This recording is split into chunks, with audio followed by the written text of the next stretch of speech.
hope is alive when new stars shine bright. New stars shine bright. So it's the kick-off again. It's the kick-off again. So we can feel what it means to have joy, drama and pain in our lives again. To be back again. Yo, Assalamualaikum warahmatullahi wabarakatuh. Bro Hans is back. Premier League is back selepas international break yang bukan main lama lagi Tapi guys, untuk minggu ni sebenarnya video Premier League ni aku nak upload semalam awal lagi. Tapi disebabkan aku rekod video ni ataupun aku cuba menjadikan tarikh 21 tu sebagai tarikh peristiwa, so aku rekod pada tarikh ni tanggal 21. Rasanya ini tarikh yang sahih untuk memulakan video Premier League minggu ni lah.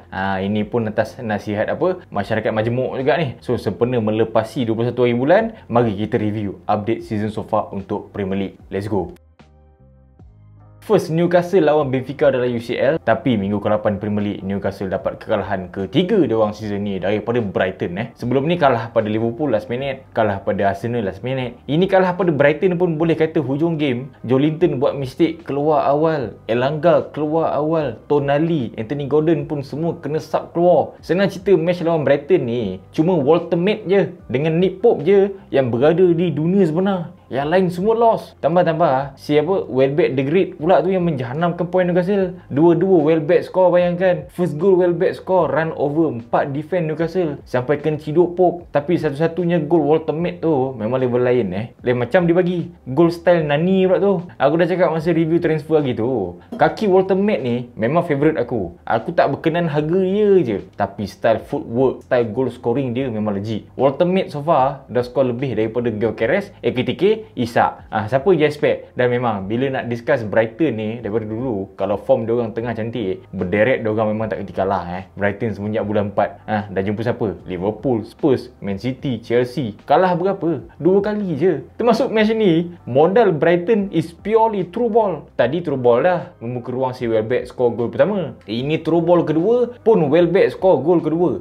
Welbeck lawan Chelsea score 2 biji. Welbeck lawan Newcastle pun score 2 biji. 2-3 game ni Welbeck dah macam nak bersaing dengan Haaland jadinya tau. Lain macam. Mentang-mentang nama dia Welbeck, habis semua opponent jadi punching bag Manchester City, kalau exclude match Man City lawan Villarreal dalam UCL, selepas kali terakhir kalah pada Brighton, Man City dah 8 game straight undefeated Match lawan Everton, aku tak kata City tu perfect. By fair awal 13 minit dengan mistake daripada akhir, Beto patut score dah tu, serius. Lepas tu James Garner pula buat mistake dekat tengah. Itu pun Doku tak boleh score. Ada 4 big chance, 1 gol pun tak di-scorenya. Senang cerita, first half memang merepek. Untuk Everton pula simple. Match lawan City ni yang nampak macam nak main cuma dia seorang je, yang lain tidur. Peluang terbesar yang Everton ada pun masa Beto miss tadi je, lain semua kembali tidur. Tapi naik je second half dengan cuma 3 peluang, 2 kali Haaland score. First, kalau kau tengok memang gila babi lah. Haaland score header style ulas senduk punya level, kena tak? Bukan main tinggi dia lompat. And then Haaland score goal skillas shot yang kalau ditengok 2-3 kali, macam mana pun untuk aku susah gol macam tu nak masuk. Tapi masalahnya masuk. Walaupun Haaland ada banyak juga yang dia miss, tapi 2 gol dah cukup dah tu. Come on lah, 11 game straight Haaland non-stop score. Lawan Israel hat-trick. Season ni Haaland dah score 12 gol untuk Norway, 14 gol untuk Man City. Haaland ni main dah macam tak ada nafsu, tak? Dia tak ada emosi. Yang dia tahu nak merembat je. Lepas dia rembat, balik tidur settle. Chelsea dengan Forest, first half yang pelik dengan satu corner pun tak ada. Awoniyi teruk, Gibbs White miss. Betapa tak berkualitinya first half antara dua-dua tim ni. Dua-dua dengan teruknya miss peluang besar. Dua-dua tim start dengan style yang memeningkan mata aku. Andrea Santos, Romeo Lavia, Malo Gusto, teruk betul 3 player ni first half tu. João Pedro isolated, Garnacho dekat wing macam hare. End up João Pedro drop ke bawah, main number 10, Marc Guéhi masuk, Garnacho out, baru datang gol. Aku tak tahulah itu Enzo Maresca punya sub ke ataupun Willy Caballero punya sub, tapi memang baik gila. Second half Chelsea grow into game. Neto rekod goal assist untuk second time dalam career dia. Dia assist Aciampong, nasi goreng kampung, dengan budak umur 19 tahun tu, header dengan zero marking daripada player Forest. Neto daripada free kick tadi, superb strike untuk second goal. Walaupun ada banyak mistake daripada defense Chelsea, jangan bimbang. Forest dengan serangan dah macam level relegated. Dengan gol ketiga tu pun datang daripada bola muntah si Matsels. Senang lenang Reece James sumbat jadi bagi 3 biji. Walaupun senang benar menewahkan Forest yang terang-terang jahanam, Chelsea dengan red card dah macam adik abang 6 game straight 4 red card. Aku tengok line up Chelsea ni memang agak konservatif, aku tahu, tapi diorang banyak gila option player tau. So tak jadi hal aku nak tengok apa jadi lagi, sebab Palmer dengan Badiashile pun dua out sampai Disember. Tak ada Palmer, faktor macam Neto ni lah yang boleh tolong Chelsea. Dan Anggi dalam sejarah kerjaya dia, memang dia tak pernah menang lawan Chelsea. Bayangkan aggregate 13-4 beat Anggi kalah dalam Premier League pada Chelsea. So expect apa Honor Forest oi? Engkau sebelum kau hire dia, kau tak buat ulang kaji ke?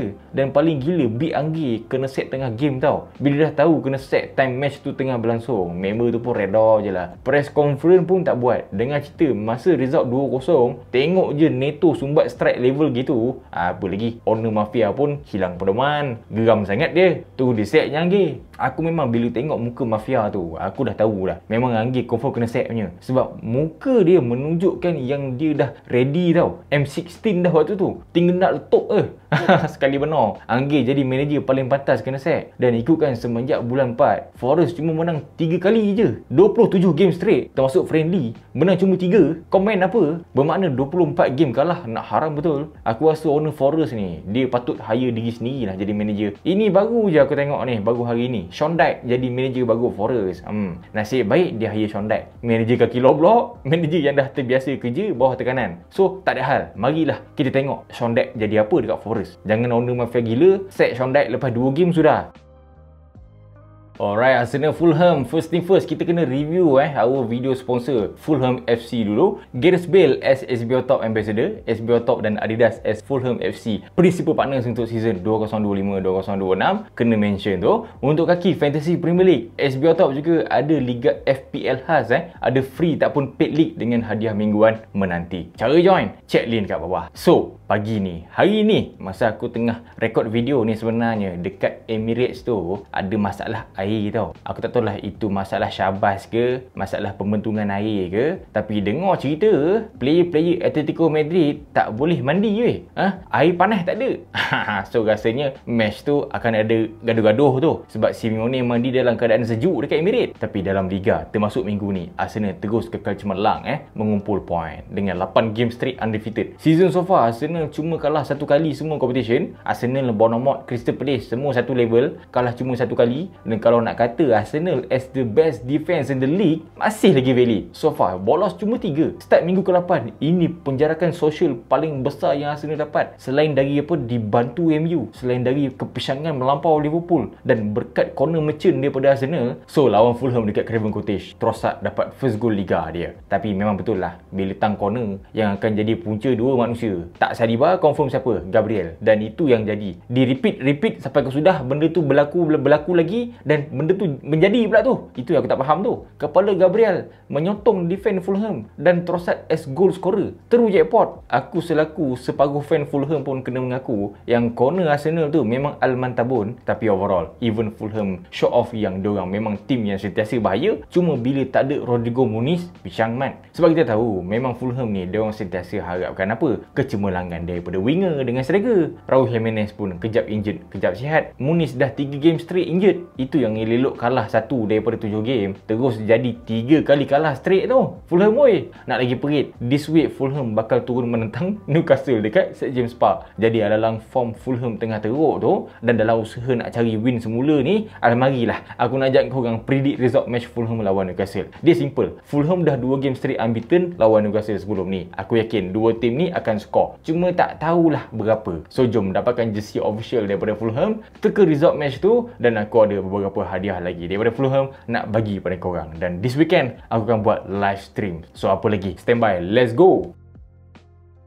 Aston Villa Spurs. Spurs ni kan so far kelab paling buat orang putus asa je tak. Meroket sana sini, tapi dalam waktu yang sama tak berhenti drop point dalam game yang sebenarnya boleh je makan. Kalau kau nak tahu, semenjak start season lepas, Spurs lah tim paling banyak drop point daripada winning position, lebih daripada orang lain. Okey lah, cantik lawan Villa minggu ni. Benteke score first goal awal 4 minit. Tak pernah dia score gol awal macam gini. Memang bagus. Dan kalau kau nak tahu antara sebab musabab result pelik-pelik je Spurs sekarang ni, nak tahu kenapa? Spurs sebenarnya sebenarnya officially dah buka balik hospital diorang. Spurs paling tinggi tahu tak injury so far. Sampai tahap Romero pun kena replace last minute sebelum start game ni. Dah lah hospital. Tapi dalam game lawan Villa ni, bila kau tengok Xavi Simon menggelupur tak tentu pasal, sampai bolos first goal tu, tak kalau kau. Xavi Simon dah lah kecil, beraksi sebagai defend. Dah defend menggelupur dia pula tu, hilang bola. Selamba Rodgers kau. Gol kedua Villa pun kalau kau tengok balik, random tak beragak tau. Vicario concede long shot season ni dah banyak kali dah aku tengok menyikap. Walaupun Spurs masih lagi di tangga yang bagus, tangga ke-6, tapi in reality Spurs kalau tak ada benda-benda bodoh yang diorang buat, kalau diorang guna sebaiknya attacking superb yang diorang ada tu, diorang sepatutnya ada dekat top 3 liga dah sekarang ni tau. Kau tengoklah baru ni dalam UCL, dengan bodoh pun draw bodoh, Nasibik bodoh on goal last minute bodoh. Kalau tidak kalah Spurs waktu tu lawan dengan bodoh. Tak serius, memang bodoh. Liverpool last season cuma kalah 4 kali dalam Liga. Tapi Liverpool season ni baru 8 game, 3 kali dah kalah. 4 game straight winless. Segala jenis slot time dah berubah jadi opponent time. Crystal Palace score last minute, Chelsea score last minute, dengan MU pun score di hujung minit. Segala kelebihan yang berlaku untuk Liverpool sebelum ni semua buat U-turn balik, dibuat round up, kena tak? Liverpool pecah rekod buruk 11 tahun under Brendan Rodgers. Liverpool kalah direct first time lepas 4 tahun. Dan minggu ke-8 Premier League ni, live from Anfield, Liverpool ternoda dan dinoda oleh Manchester United dengan jayanya. Fui, basah kepala tengok match ni First goal seawal 1 minit daripada Brian Mbeumo. Paling best Mbeumo yang tak ada kena mengena dengan situasi injured McAllister tu juga, yang bangun dan terus score. Van Dijk lepas dia siku teammate sendiri, dia terus lost tu. Dia tak tahu yang Mbeumo betul-betul sebelah dia. So moment tu aku dah pelik, McAllister yang migraine ke Van Dijk yang sakit kepala, sampai lagi tak ada tujuan kat belakang tu. Dah lah moment gol tu betul-betul laku bagu je. Tekan butang start stream, tekan butang start terus score. Adakah ini jampi-jampi? Dan untuk satu-satunya gol Liverpool lawan MU ni, walaupun masih lagi 0-0-7, tapi aku kredit Florian Wirtz juga untuk gol tu. Dia pandai manipulate bola dalam ruang sesempit tu. Hasil manipulate daripada Wirtz. Kesah dapat assist Gakpo. Wirtz ni dah bukan 0-0-7 dah sebenarnya. Dia lebih kepada 0-1-1, 0-11 dah. Sebab dah 11 game dia main untuk Liverpool. Dan untuk McAllister tadi, semenjak dia kena jackpot dengan teammate sendiri tadi, pening betul McAllister sampai tak pegang bola langsung. Kerkes pun entire game isolated. Salah dengan one of the worst performance. Ada satu peluang besar daripada Salah.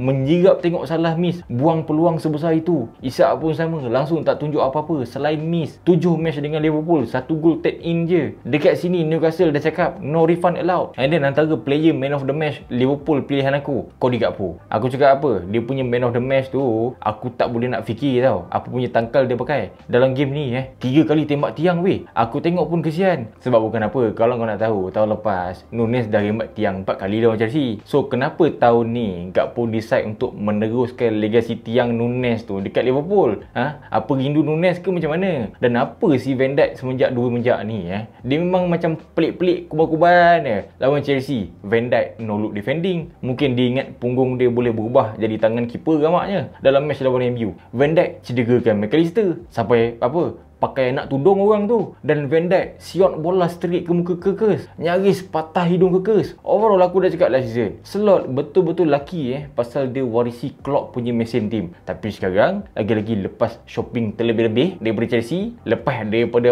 jadi top spender, Slot di-expose the team sendiri. Sebab tu aku cakap tu, Klopp punya warranty period cuma setahun. Lepas setahun pandai-pandai lah kau nak hidup. Overall Man United minggu ni kita ada macam geli-geli lah.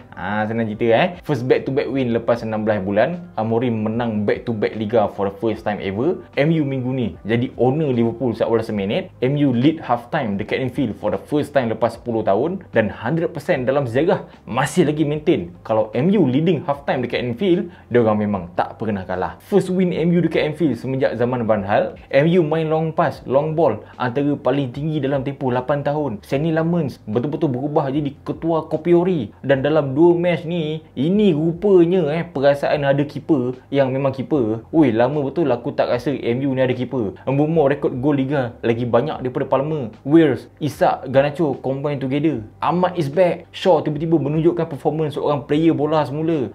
Dapat hidayah. Bruno selaku player MU terteruk atas padang. Di samping Dalot, tetap Bruno masih jadi punca. Liverpool kalah dan dia punca assist. Dengan assist lawan Liverpool, Bruno tu terus naik ke top 5 all time assist dalam sejarah MU tau. Bruno untuk MU season ni, kalau kau nak tahu, tak ada satu pun assist. Tapi Bruno lawan Liverpool, first time assist. Kau bayangkan, main teruk macam jamban pun tetap assist. Cunha dah macam Lukaku campur Balotelli, dia punya keras, sedap gameplay. MU season ni cuma 2 point je beza dengan Liverpool. Dan paling penting dekat sini, dalam apa, era globalisasi yang kian mapan ni, Maguire paling kelas dalam sejarah. 6 gol yang Maguire score semenjak start season lepas, kesemuanya masterclass. Aku ingat lagi bulan 1 hari tu, last time MU turun Anfield, masa tu result 2-2, senipis bawang lagi nak menang kat sana. Waktu apa, Maguire miss shot betul-betul last minute tu. Tapi game ni Maguire dah bijak dah. Dia tahu kaki dia tak boleh pakai. Jadi apa? Dia guna kelebihan apa? Kelebihan semula jadi dia. Yang dia ada, apa dia? Kepala besar. Oi, besar punya manusia, besar punya kepala. Habis dia gunanya. Sekali bullet header. Maguire ni apa kerja je dia tak buat. Perlu bantuan dekat defend, dia ada. Perlu bantuan dekat midfield, dia ada. Perlu sokongan menyerang, Maguire dribble satu kaki lah gila sambil assist. Silap-silap kalau Amorim perlukan bantuan jadi manager, Maguire sanggup ke tak pakai hoodie Amorim jadi manager? Ini cerita betul. Dan untuk Liverpool, kalau rasa give up dengan Isak tu, belilah Maguire tu buat jadi striker. Sebab bukan apa, Isak season ni 1 gol, Maguire season ni dah 2 gol. Dah lah semenjak Lingard 7 tahun dulu, satu-satunya player England MU yang skor dekat Anfield selepas 7 tahun, Harry Maguire je.